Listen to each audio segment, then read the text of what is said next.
10ই মুহররমের দিন কি কি ঘটেছিল? প্রত্যেক মুসলমানেরই তা জানা উচিত। 10ই মুহররমের দিন হযরত আদম আলাইহিসসালামের তওবা কবুল হয়েছিল।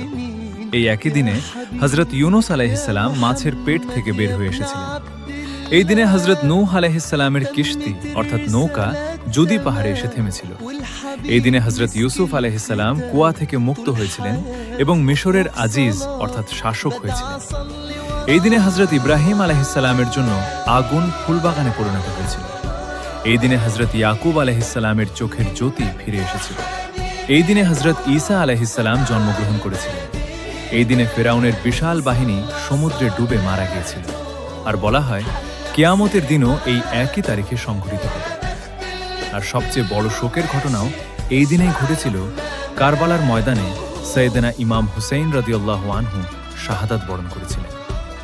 এরকম আরও ভিডিও পেতে পাশে থাকবেন। আর ওয়েটিং আর